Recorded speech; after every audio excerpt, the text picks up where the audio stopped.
Welcome. This is Glasgow Rangers Nation. I'm Owen James. This is all your latest Rangers news in the international break. Anyone bored of it yet? Anyone want real football back? Yeah, me too.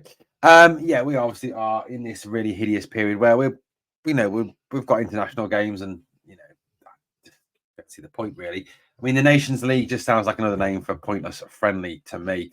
Anyway, we're going to look at the 11 Rangers players who were away on international duty. We're also going to look in this video at why Tom Lawrence, despite the fact that that in recent times he's been in goal scoring form, has not been picked for Wales again, despite what was the previous reason that was rumoured. Craig Bellamy has been talking on that, the new Wales manager. I'm obviously particularly interested to me, obviously, in the fact that Wales had to obviously support an international team. I would support Wales. And Barry Ferguson has been having his say on the CEO debate as well. We're going to have his views on the CEO debate, which, of course, as we know, is still ongoing. The CEO search, longest CEO search ever.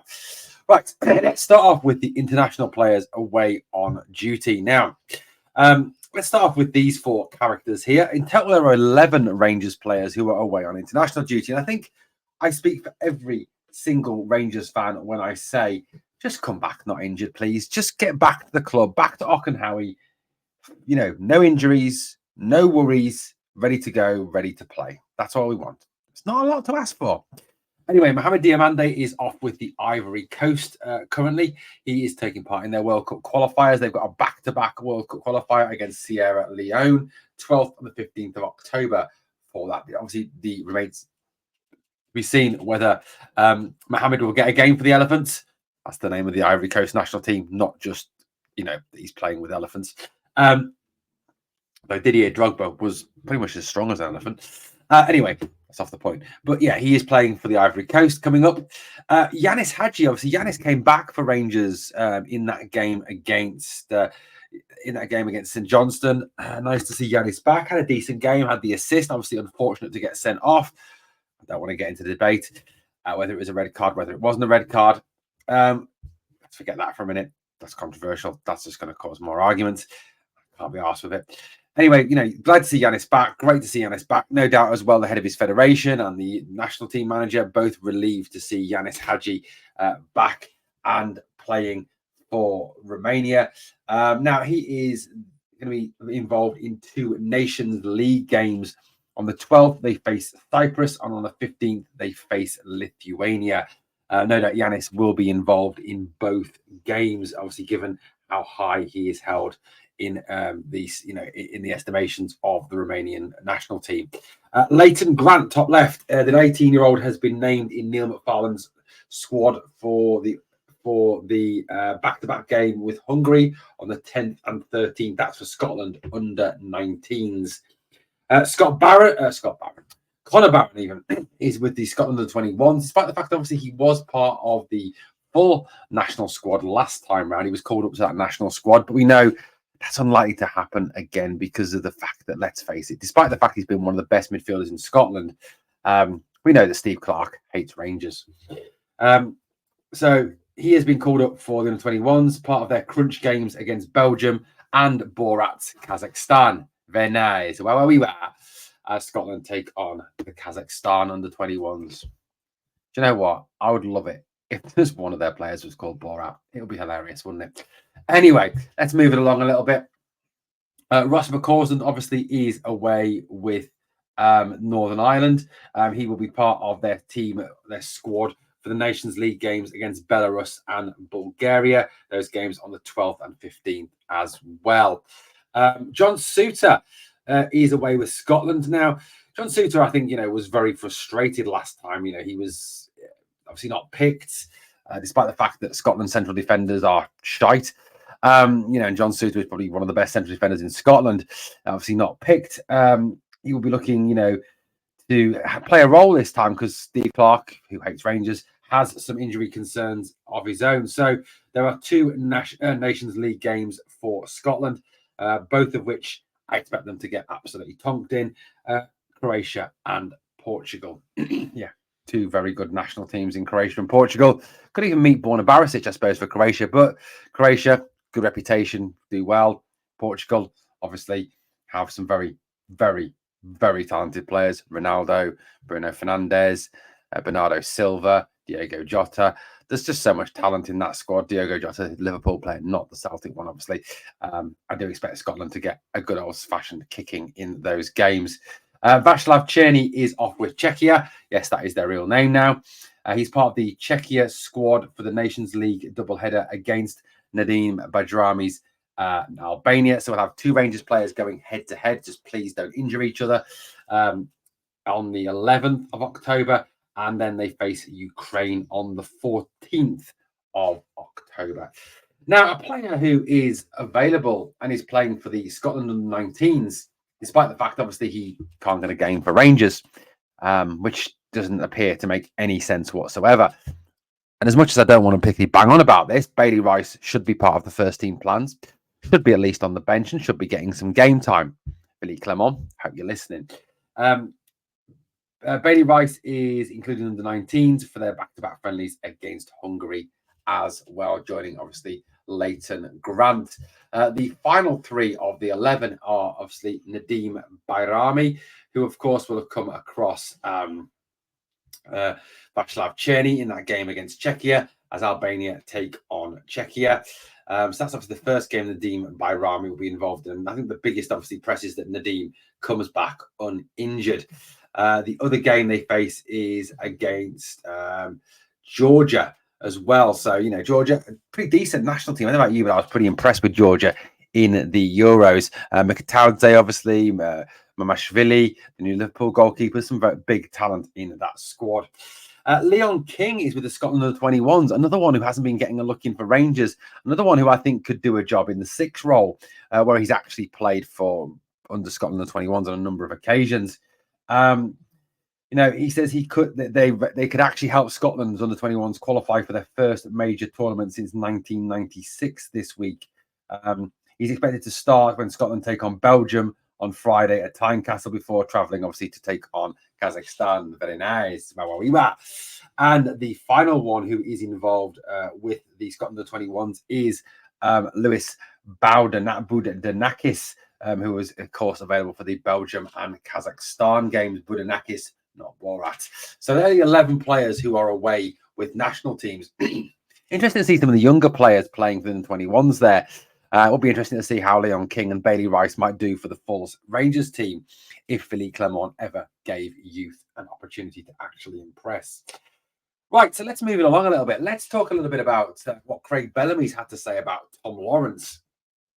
Now, Tom Lawrence, surprisingly, for those of you who don't know, I think this might be a surprise to some people, is actually Welsh and has represented the Welsh national team. I think some of you think he's English.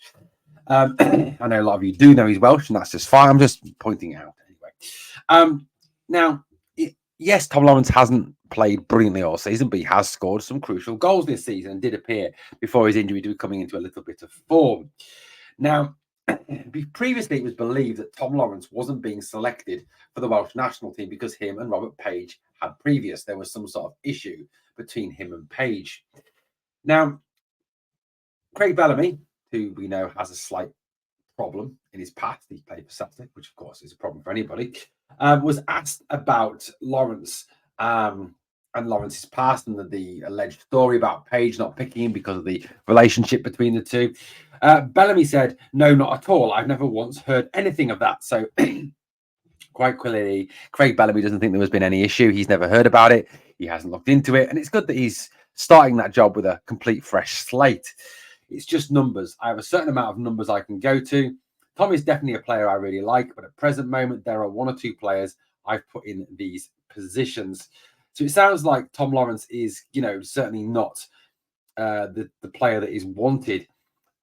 It's also apparently as well a little bit of, I think Tom Lawrence obviously coming off the back of an injury is also down to the fact that Craig Bellamy has kind of decided not to include him for that reason. Tom Lawrence he said the Wales manager and I agreed that it's best for me to stay here and train. Then when October comes, we'll have a discussion and see what's what then. Obviously, there was another. Obviously, this is the second meeting. I've never met the manager before, so it was refreshing to have a conversation with him. We'll see what the future holds. It's a good that I can have a relationship with this manager. That is the main thing. So it sounds like Tom Lawrence is saying there was some issue between him and the previous Welsh national team manager, Robert Page. So interesting, that one. Interesting. In terms of why obviously Lawrence hasn't been selected. I mean, you look at the present squad and you look at the present players in the squad. And, there are some very talented players in that squad. Possible reasons why he hasn't been selected. I mean, the midfield placings, they've got Joe Allen, he's an experienced player, Swansea City, Harry Wilson of Fulham, David Brooks of Bournemouth, Jordan James of Rennes, Josh Sheehan of Bolton,